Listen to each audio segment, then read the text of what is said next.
झालेली आहे सकाळची सुरुवात। आता सकाळी मी लागली आहे कामाला। चला तर मग मी आज किचन आधी आवरून घेते। किचन आवरल्यानंतर मग बघते आपल्याला काय करायचं ते। आधी मी किचन आवरून घेत आहे आणि किचन आवरल्यानंतर सकाळच्या कामाला सुरुवात माझी किचन आवरण्यापासूनच होते। क्लिनिंग वगैरे झालेली आहे, घराची पूर्ण साफसफाई झाली आहे आणि भांडे वगैरे पण घासून झाले माझे। इथं चालू आहे माझ्या दिशासोबत, गौरीसोबत गप्पा। इकडे गौरी आणि दिशा माझ्यासोबत गोष्टी करून राहिल्या, मला सांगत आहे। आणि आज दिशाला जायचं होतं गावाकडे मार्लिस्ट आणि टिशी आणायला। तर दिशा सांगत होती की मला दुपारी जायचं आहे। मग मी तिच्यासोबत गोष्टी करत होती काम करता करता। माझं काम पण चालू होतं आणि दिशासोबत गौरीसोबत गप्पा पण सुरू होत्या। आणि त्यांना जायचं होतं दुपारी बाहेर। तर मी त्यांना सांगितलं दुपारी नका जाऊ, दुपारची राहते ऊन, कशाला जाता दुपारच्या वेळेस, सकाळी सकाळी निघून जात नाही म्हणत होत्या। दुपारी सर्व फ्रेंड येणार आहे म्हणून मी दुपारी जाणार आहे अशी दिशा म्हणत होती। मग दिशाला म्हटलं ठीक आहे जा। तर ती दुपारी जाणार होती टिशी आणायला। हॅलो नमस्कार, श्री स्वामी समर्थ सर्वांना। आजच्या माझ्या नवीन ब्लॉगमध्ये मी रुपाली आपल्या सर्वांचं मनापासून स्वागत करत आहे। तर आज आहे दिवस मंगळवार आणि आज आहे आमच्या नळाचा दिवस। आता इथे नळ आलेले आहे आणि मी नळाचं पाणी भरत आहे। तर बघा इथे आहे आमची पाण्याची टाकी। इथे मी टाकीमध्ये पाणी भरायला घेतलेलं आहे आणि प्यायचं पाणी पण मी भरून ठेवलेलं आहे। तर आता इथे माझे सर्व कामं झालेले आहे, आटोपले आहे। आता जेवण वगैरे व्हायचं आहे माझं, जेवण करते आणि पाणी भरल्यानंतर बाकीचे सर्व जे कामं राहिले आहे ते मी आता आटोपून घेणार आहे। इथे पाणी भरायला मी टाकीमध्ये पाईप टाकून ठेवला आहे। इथं किचनमध्ये पण मी पाणी भरून ठेवलेलं आहे। तर इकडे या साईडला खाली इथे गुंड भरणे भरून ठेवले, इथे माठ भरून ठेवलेला आहे। आणि आता हा पाणी भरून झाल्यानंतर मी पाईप जमा करून ठेवणार। हे बघा इथे माझं ऑर्गनाईज केलेलं आजचं किचन आहे।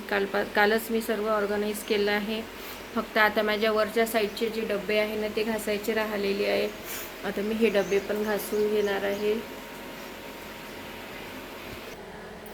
इथे अचानक पावसाचं वातावरण झालेलं आहे अमरावतीमध्ये। हे बघा किती छान वातावरण झालं आहे, मस्त पाऊस येत आहे, भयंकर हवा पण सुटलेली आहे।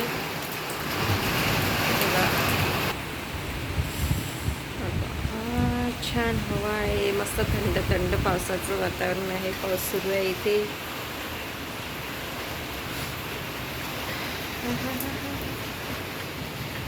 चहा घेता का तुम्ही गुळाचा?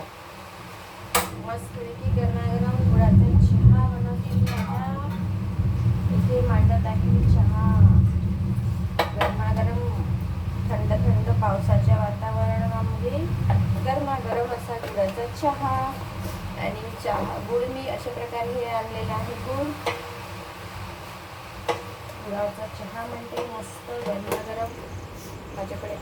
तर आता मी चहा वगैरे बनवते। चहा झाल्यानंतर गुळाचा, नंतर आज आहे छानपैकी गरमागरम बरबटीच्या वड्यांचा बेत। त्यासाठी मी इथे बरबटीची डाळ भिजत घालून घेते मस्त। इथे डाळ भिजत घातलेली आहे आणि एक साईडला इथे बरबटी पण थोडीशी रश्श्यासाठी भिजत घालून घेत आहे। मस्त पैकी आपली डाळ भिजत घालून ठेवते।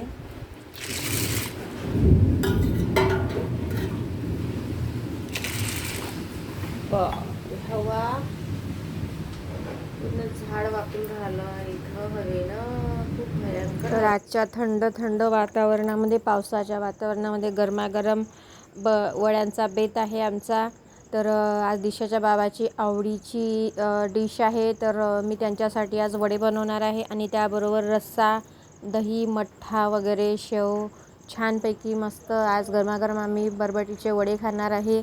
तर मग चला मी आता रस्सा बनवायला घेतला आहे। रस्सा बनवण्यासाठी मी इथं एक साईडला मसाला काढून घेतला मिक्सरातून, गंजामध्ये तेल टाकून घेतलं। तेल तापल्यानंतर मसाला टाकला, जिरं टाकलं आणि मसाला झाल्यानंतर इथं टाकून घेत आहे लाल तिखट, काश्मीरी तिखट, हळद पावडर आणि मीठ, हे सर्व टाकून घेते। धने पावडर पण टाकून घेतली आणि हे सर्व मसाले, कोरडे मसाले टाकून घेतले तेलामध्ये आणि मस्तपैकी तेलामध्ये होऊ द्यायचे।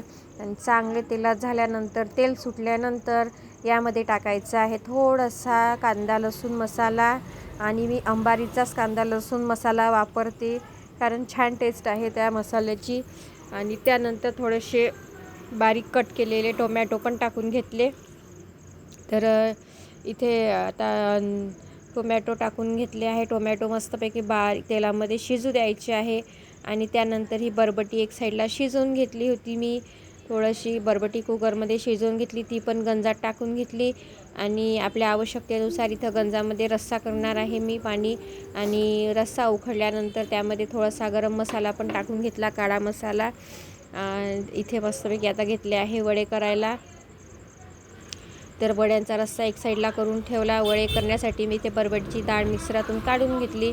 त्यानंतर हिरवी मिरचीचा ठेचा, लाल तिखट, हळद, मीठ, मसाला सर्व मिश्रण इथं टाकून घेतलं. आणि वड्याला कडकपणा यायसाठी मी थोडंसं तांदळाचं पीठ पण या मिश्रणामध्ये टाकते. इथे आता तेल तापत ठेवलेलं आहे कढईमध्ये आणि वडे बनवायला घेतले. याच्यामध्ये मी पालक आणि सांबार पण टाकला. माझ्याकडे पालक आणि सांबार नव्हता, तर बाहेरून मार्केटमधून पालक आणि सांबार घेऊन आली पटकन आणि वड्यांमध्ये टाकला. इथे गरमागरम वडे आहेत तयार मस्तपैकी. या सर्वांनी वडे खायला. कशी वाटली आजची वड्याची रेसिपी मला नक्की कमेंटमध्ये सांगा. थंड पावसाच्या वातावरणात गरमागरम कांदे भजी आणि वड्यांचा बेत तर सर्वांनीच करायला पाहिजे. सर्वांनाच आवडतं, सगळ्यांच्या आवडीचं आहे. तर इथे पहिलेच वडे झाल्याबरोबर दिशाच्या बाबांची डिश तयार आहे. त्यांना आधी दिलं आणि केदारला पण दिलं मी. तर हे बघा, हाताला मी थोडंसं पाणी लावून घेते आणि असा वड्यांचा गोळा करून असा हातावर थापून घेते. या प्रकारे हे आपले आहे बरबटीचे वडे तयार करणं चालू. इथं मग आता दिशानं तिच्या बाबाला आणि केदारला वगैरे दिलं जेवायला वडे आणि रस्सा. आज आम्ही स्वयंपाक करणार नव्हतो. आज आमच्या इथे बेत होता फक्त वड्यांचा. आणि अचानक वेळेवर मग थोडंसं पॅटीस वगैरे पण बनवले, आपले वडापाव पण बनवले आम्ही ब्रेडचे.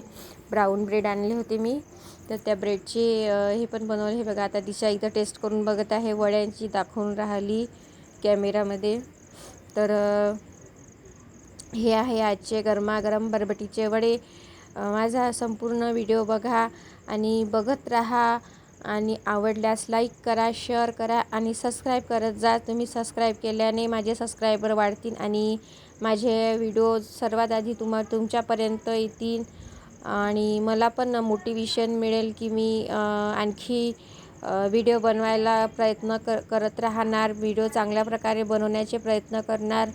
प्लीज मला सपोर्ट करा सर्वांनी. माझं नेहमी तुम्हाला सांगणं आहे आणि विनंती पण आहे की तुम्ही सबस्क्राईब करत जा. हे बघा, आता इथे माझे वडे चालू आहे करणं आणि गरमागरम वडे इथे दिशाच्या बाबाला पण देणं चालू आहे, केदारला पण देणं सुरू आहे. सर्वात आधी दिशाचे बाबा आणि केदार वड्यांची टेस्ट बघून राहिले. छान झाले होते आजचे वडे. इथे गौरी आणि दिशा माझी मदत करत आहे. गौरी इथे बारीक कांदा चिरून राहिली आणि वरून घ्यायसाठी, आणि दिशा पण तिच्या बाबाला आणि केदारला देत आहे वडे नेऊन गरम गरम तयार झालेले. तर हे बघा, इथे चालू आहे माझे वडे बनवणं. कसे वाटले? आणि माझा आवाज थोडासा तुम्हाला असा वेगळा येत असेल कारण मला झालेली आहे सर्दीमुळे माझा आवाज येऊन राहिला वेगळा. तर इथे पॅटीस बनवण्यासाठी मी बेसन भिजवायला घेतलं. बेसनमध्ये जिरं आणि ओवा, मीठ टाकून घेतलं. थोडीशी हळद पावडर पण टाकून घेतली.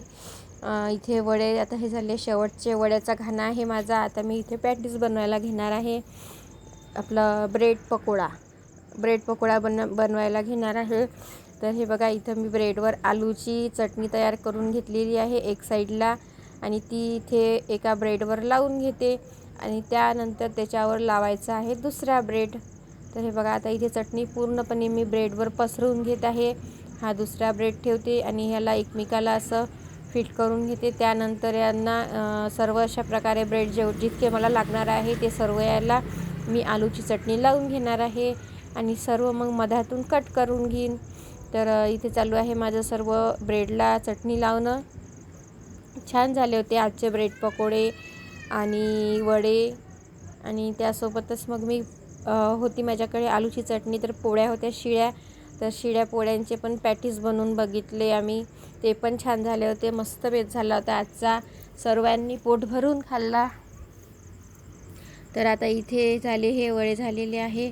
आता पॅटीस बनवायची तयारी सुरू आहे माझी. हे बघा अशा प्रकारे मी एकमेकाला असे जोडून घेत आहे ब्रेड. आणि मुलांच्या आवडीचा नाश्ता कधी कधी करावा लागतो. रोज रोज भाजीपोळी खाण्याचा आपल्याला कंटाळा येतो, मुलांना पण कंटाळा येतो. तर असं मधामधात मग मुलांना काहीतरी वेगळं पाहिजे असते. तर आता मी म्हटलं चला आज दिशाच्या बाबाच्या आवडीचे वडे करू आणि मुलांसाठी पॅटीस. दिशाच्या आवडीचे आपलं ब्रेड पकोडा. दिशाला ब्रेड पकोडा आवडते.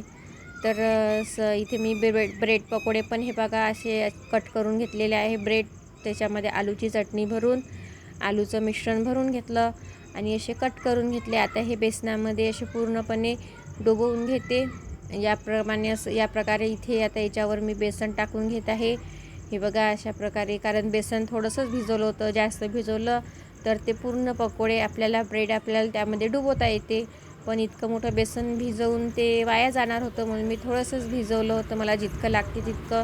तर हे बघा आता अशा प्रकारे ब्रेड टाकते. आता मी हे बेसनात डुबवल्यानंतर इथे जाणार आहे हे ब्रेड तेलामध्ये. आणखी परत दुसरा घेते आणि दुसऱ्यावर पण असंच बेसन टाकून घेणार आहे. पूर्णपणे बेसन त्याला लावून घ्यायचं आहे ब्रेडला. असं पूर्ण ब्रेडला मिश्रण पूर्णपणे एक एक कोपरा झाकून घ्यायचा, कारण ब्रेड जर उघडा राहिला तर त्यामध्ये तेल शिरते आणि जास्त तेल शिरलं की तो ब्रेड पकोडा आपल्याला तेलकट ऑइली लागतो, खायची मजा येत नाही. मग आपल्याला असं हे होतं, जास्त तेलकट खाल्ल्यामुळे ॲसिडिटी पण वाढते, त्रास होतो. तर हे बघा आता इथे पकोडे दुसरा पण मी टाकून घेत आहे. हा तेलामध्ये एक टाकला आधी, नंतर हा दुसरा टाकून घेतला आणि जो भाग उघडा आहे ब्रेडचा तो पण झाकून घेतला. तर हे होती आजची माझी रेसिपी. आवडल्यास लाईक करा, शेअर करा आणि सबस्क्राईब करायला विसरू नका. परत भेटूया उद्याच्या नवीन व्हिडिओमध्ये. बाय.